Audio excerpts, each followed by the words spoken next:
Benjamin Netanyahu is claiming victory in Israel's unprecedented third election in less than 1 year. But in Israeli politics, it seems nothing is for sure. This tiny nation is also dealing with the threat of a coronavirus outbreak, and they may in fact have a vaccine available soon. Joining me to discuss this is David Rubin, former mayor of Shiloh, Israel, and author of the book Trump and the Jews, which is available on Amazon or at davidrubinisrael.com. David, good to have you on with us again. Well, thank you. Good to be with you.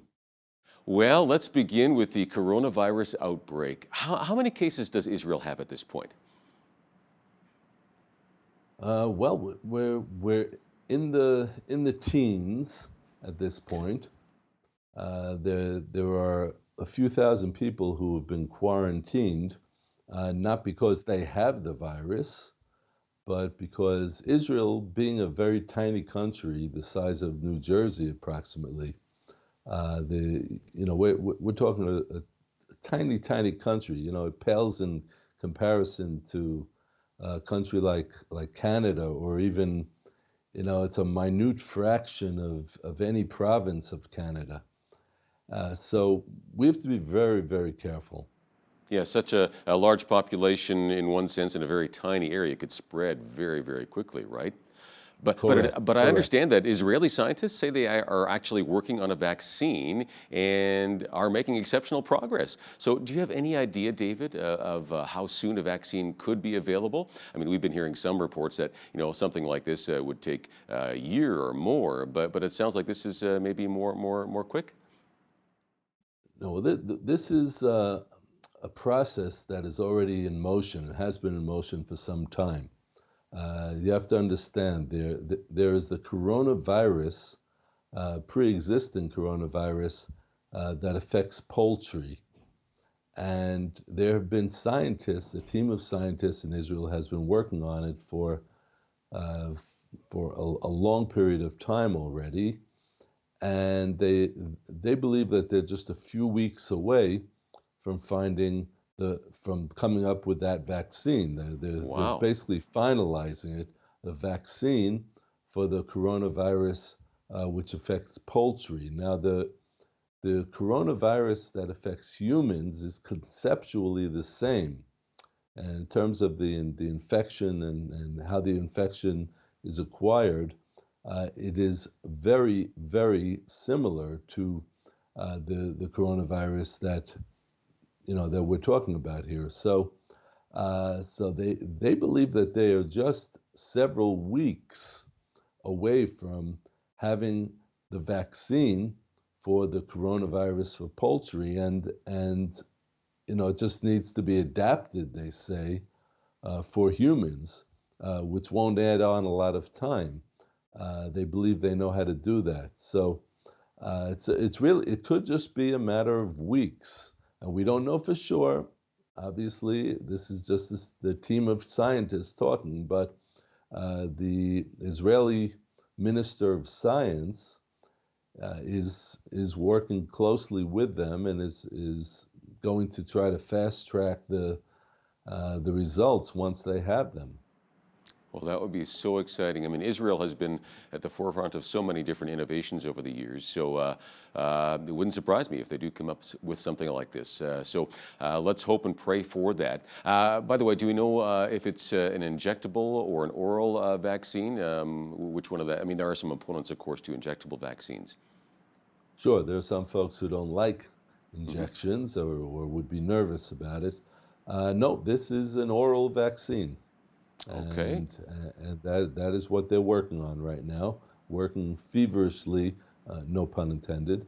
But this is truly would truly be a miracle coming from Israel, if it's able to happen. Now, I should point out that over the years, Israel, which is remarkable, being such a tiny country, Israel has had so many inventions and high-tech innovations and discoveries that have really blessed the world. And but something like this would be a tremendous breakthrough. Certainly would. Well, let me ask you I guess maybe a controversial question, but despite this potential breakthrough by Israeli scientists, we're not hearing a lot from left-wing politicians on this. I mean, with all the boycott Israel movements out there, do you think someone would actually call for the boycott of, a COVID-19 vaccine because it's coming from Israel? Well, it actually would surprise me because the vaccine for the coronavirus would be so public, Yeah. and it would be welcomed by the world across the political spectrum. So it would be very hard for the BDS people to object to it publicly. They would look ridiculous. But frankly, it wouldn't shock me because we've seen so many cases of the BDS people, the people who want to boycott Israel, just objecting to Israeli companies, trying to boycott Israeli companies that have brought to the world amazing discoveries. The drugs to treat Parkinson's, the WhatsApp software, the Waze software. I could go on and on, but these are all things that have been a blessing to the world, and Israel takes prophecy seriously. Even people who aren't religious, there is that prophecy that says Israel is supposed to be a light unto the nations. So we take that prophecy very seriously, and we're happy to help. We just want to help and improve the world. Well, yeah, keep that going. We can all use some help. Well, let's switch gears a bit. And speaking of help, Israel needs some help with their election system, it seems. The latest Israeli election, the third in less than a year. That's just kind of mind blowing. If that were to happen here in Canada or the U.S., we'd be scratching our heads. But Netanyahu has won the most seats. I believe it's 58. So this time finishing ahead of his rival, liberal Benny Gantz. But can you explain what he still needs to do to actually form government? Yes, you actually explained that very well. We have a very unwieldy parliamentary system. You have to remember that Israel was established as a successor to the colonial British rule here. And apparently, we took on the parliamentary system because of that. But it is not a parliamentary system that works well in Israel. We have too many parties. There are 8 parties that have gotten elected to this current parliament, and it's just too much, and it makes it very difficult to form a government. So the Prime Minister Netanyahu, who got the most votes, now has to try to get a majority coalition, a majority of the parties, of the members of parliament. And up to this point, it seems that he has 58 out of 120 seats. Now, that's not a majority. He needs 3 more. How he's going to get that majority remains to be seen. There are several possibilities. One is that he could convince several members of the parties that are to the left of center to join his coalition. The 58 seats, by the way, include smaller parties that are also right of center. And so those are the possibilities. He can get 3 members of the left of center party to join. That'll give him a 61 majority. Or he can possibly get one of the parties to the left of him who are refusing to sit under his government to join his coalition. So the former possibility that I mentioned, getting 3 people to join, seems the most likely. If he doesn't succeed in that, then Israel may have to go to a 4th election. That is just so hard to within 1 year. comprehend. Wow. Now, so there's lots of behind the scenes backroom negotiating going on at this moment, phone calls, texts, emails, etc., trying to see what can happen here. Now, Lieberman is always at the center of this as well. He can be the kingmaker, essentially, right? But from what I've read so far, it looks like he's leaning more toward supporting guns, but that probably wouldn't be enough there to, or would it possibly be enough to form government there? Well, it would only put Gantz over the top if Gantz and Lieberman both agreed to join forces with the Arab coalition, Oh, the wow. Arab alliance of parties, which is anti-Israel, which supports terrorism, which would withdraw from any coalition that would respond to Hamas missile attacks. So to join a coalition with the Arab alliance uh, would put Gantz over the top, but it would be extremely difficult for him politically to do such a thing. And it would be even harder for Lieberman, who used to fashion himself a right winger on security issues. It would be even harder for him to agree to such a coalition. Hmm. So that means that Yeah. basically Netanyahu has to get three members of the left of center parties to join his coalition, or somehow get Lieberman to compromise and to reach an agreement with Netanyahu and the other right wing parties. What is the mood like in Israel?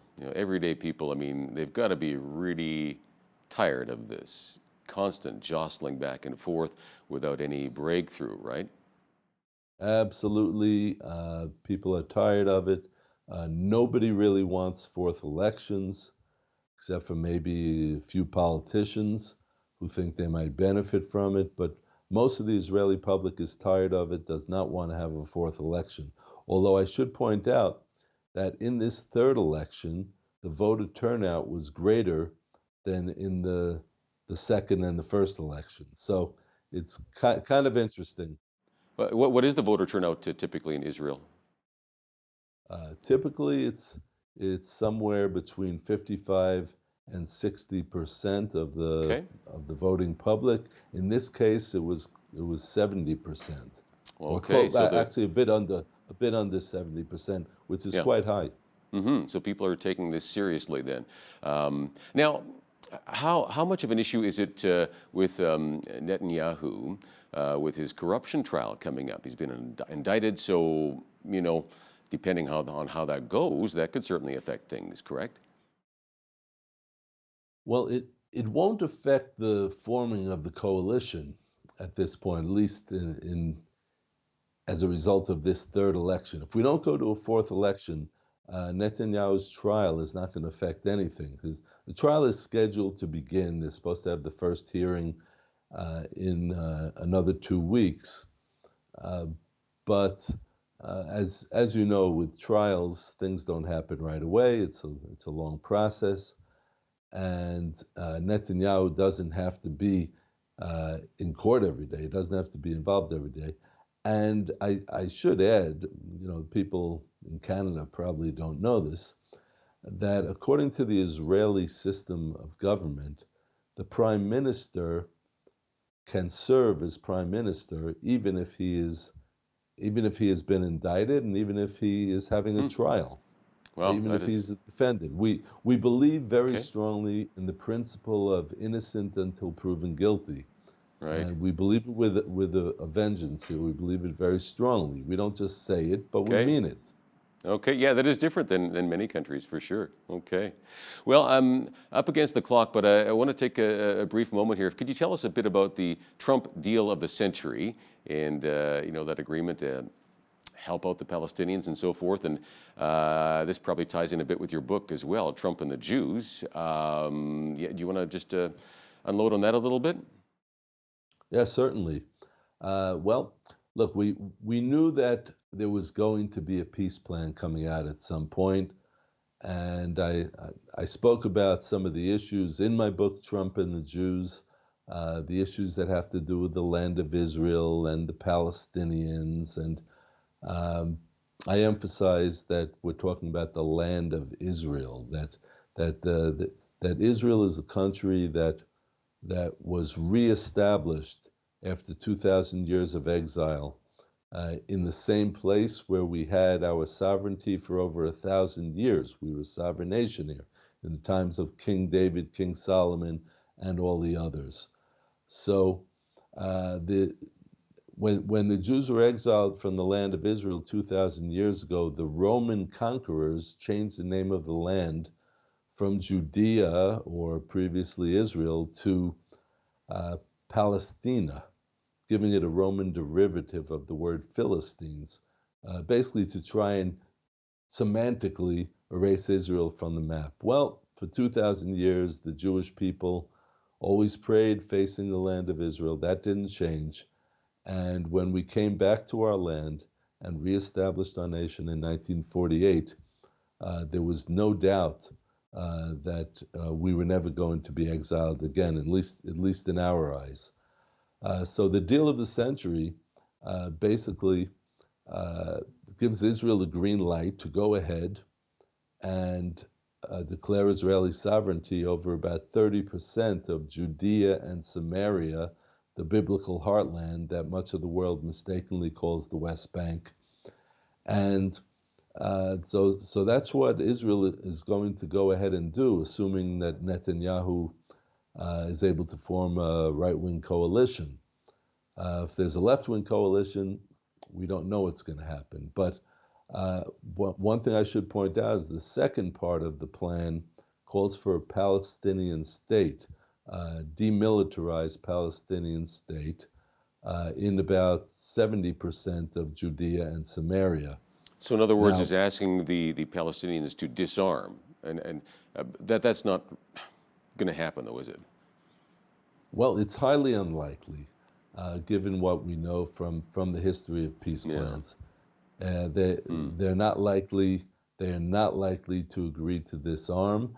They are not likely to agree to the other conditions, which are that they have to stop giving payments to terrorist organizations and terrorist families. That and you know I imagine you know that I was wounded in a terrorist attack years ago, along with my 3-year-old son who was shot in the head. Now, those terrorists are in jail. The terrorists who shot us and wounded us are in jail, but their families are still receiving monetary payments every single month from the Palestinian Authority. So that would have to stop according to the Trump plan. I have to leave it there because of the time here, but very interesting. Thank you so much, David, for sharing with us today. You're welcome. It was good to be with you. All right. Well, we wish you peace in that region for sure. David Rubin, former mayor of Shiloh, Israel, author of the book Trump and the Jews, davidrubinisrael.com.